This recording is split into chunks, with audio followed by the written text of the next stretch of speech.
Okay,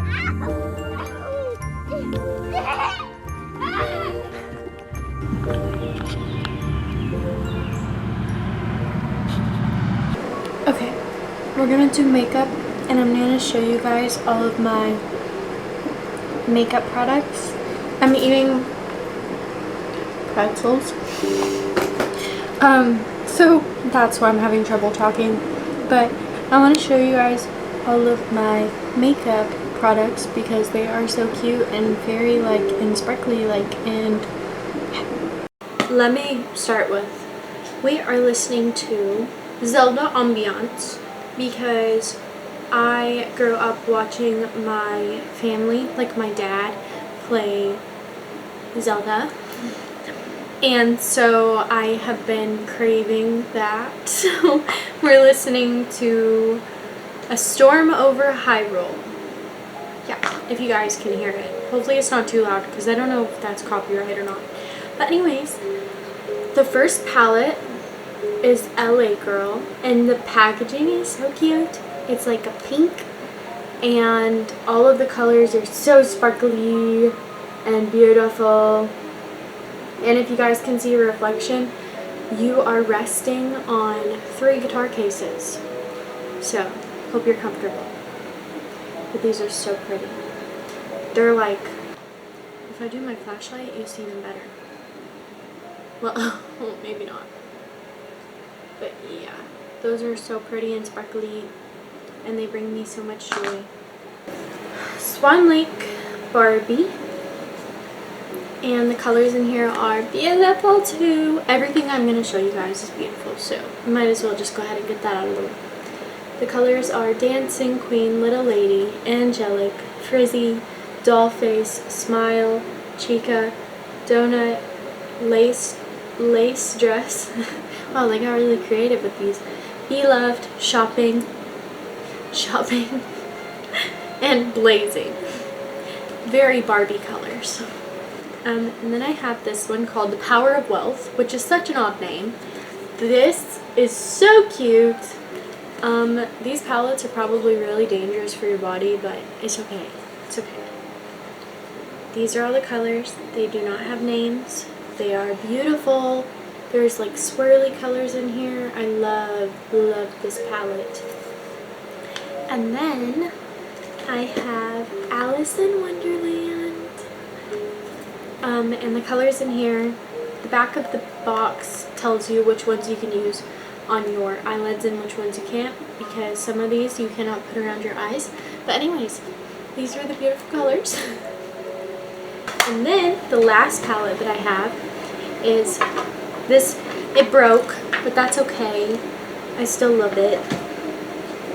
It's Casper and Hot Stuff. And these are the colors.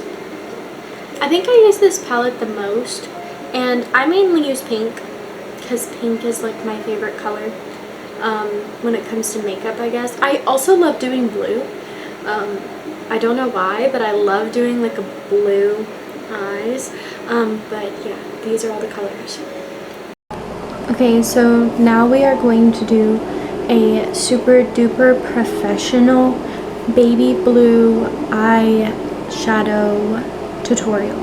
So yeah, like I said, this is very professional. I know what I'm doing. Okay, so first we're going to start with a little bit of primer, and this is Angel Velvety primer. It's very soft and velvety, like it says. So now you get your palette with blues. You get your palette that has the color blue in it, whichever one that may be. For me, it's this one. We're going to use this baby blue. That is blue, not green. You know it looks green, but it's blue. Okay. We're going to use our makeup brush or your finger if all your makeup brushes are dirty. My makeup brush is dirty. I have not learned how to clean them. I don't think that is going to get blue coverage, so we are going to use our finger. And we're going to put blue right at the beginning. Sorry, I'm trying to see where I am on the camera. We're just going to go across the entire eye. Okay, this next step is really, really important.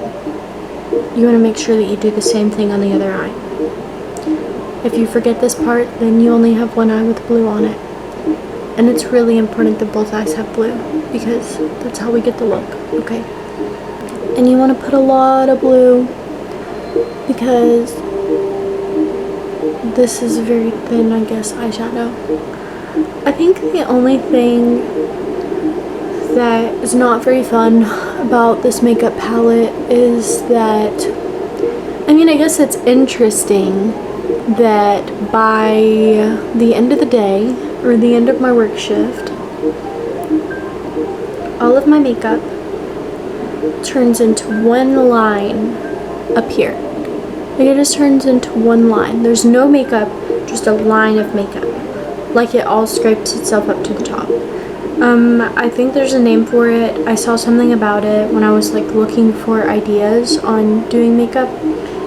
They said the name of it, but I can't remember what it was. Maybe it had something to do with foundation and primer, I don't know. Okay, so the next thing is you want to put, oh, one of the dogs are in there sleeping, and they're making like they're running in their sleep, so they're talking. Okay, so I like to put a little bit of, what is this called? This says it's Conceal Correct, but it's really just like this hollow white color. I like to put this in the inner corners of my eyes and make it join the blue, because then it gives this like really pretty sparkly effect. So now for the next step on your blue makeup is to get a slightly darker blue. I have to look at the camera when I talk. Get a slightly darker blue, or just a slightly different blue, and go under right here. Just do right under. And then take that darker blue and just go right here. And kind of just make it like at the end of your eye. Like join. It's also really pretty if you do purple. Like if you do purple and blue together. Like a light purple. But yeah, you just get it to join it. And then you get, this is completely up to you, but I like to do this. I like to use eyeliner. Wait, let me make sure this is the right one. I have like 5 eyeliners and only one of them works, and I won't throw them away. Okay, this one is my only working one, and it is Lash and Glue Liner. And this is probably really dangerous for your face. I don't recommend it. Like, I don't recommend this. If you can get eyeliner, get a different one. But every single time I use this one, if I get too close to my actual eyeball, all of the eyeliner, like the water in your eye will absorb, like literally all of the eyeliner, and your eye will just turn black all the way across. It's really fun for when you're about to go to work and you're like doing your last minute makeup, and then your entire eye just fills up with black liquid, and you have to decide whether or not you're going to make the other side match, or you're going to try your best to get all of it out and have a tinged eyebrow all day. I mean, tinged eyeball all day. Anyways, I am going to do the eyeliner now. Ooh. I didn't curse. I edited that out. Okay, and then you make the other side match. And remember, I don't know where I read this, but eyeliner is sisters, not twins. Okay, I also like to, this probably does nothing, but it makes me feel like it does.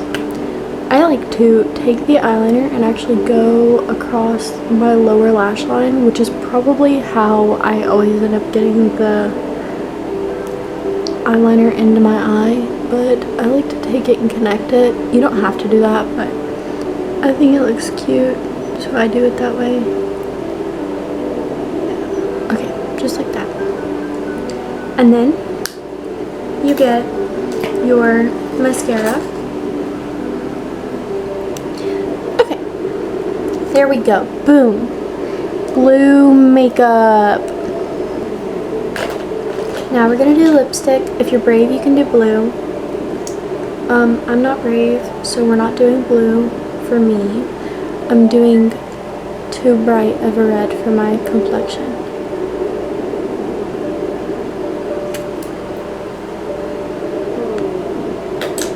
And then we are going to take, oh, I should just do that. Yeah, that's cute. I'll do that. Oh, and we could do some of this.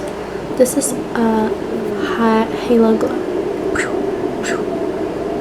The side effects are super necessary. Okay, you guys.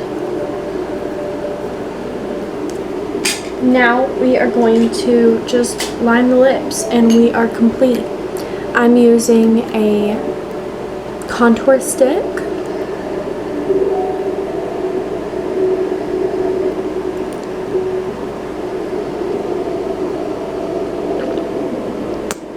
This is the look. Oh, let me just make it look like it's a super duper finished look.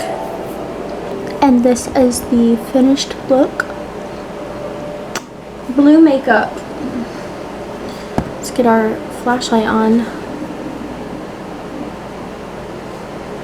So I hope you guys enjoyed, and I hope you guys now know how to do baby blue eyeshadow, learned from yours truly, Ruth Ann Vines. This is what happens when all of your paint gets packed into a box and then moves before you do.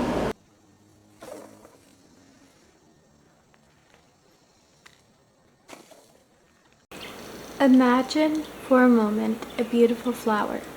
That flower might be an orchid or a rose, or even a simple little daisy growing beside a path. Looking into a flower, we can see that it is full of life. It contains soil, rain, and sunshine. It is also full of clouds, oceans, and minerals. It is even full of space and time. In fact, the whole cosmos is present in this one little flower. If we took out just one of these non-flower elements, the flower would not be there. Without the soil's nutrients, the flower could not grow. Without rain and sunshine, the flower would die. And if we removed all the non-flower elements, there would be nothing substantive left that we could call a flower. So our observation tells us that the flower is full of the whole cosmos, while at the same time it is empty of a separate self-existence. The flower cannot exist by itself alone. We too are full of so many things and yet empty of a separate self. I'm reading The Art of Living by, and I'll put the name because I cannot pronounce it right. This book is so beautiful and filled with so many different things to help you think. I've been enjoying reading a lot of these self-help books or spirituality books because they are assisting me while I am dealing with negative cycles of thinking. And I haven't read in a while, so it feels like coming home to myself.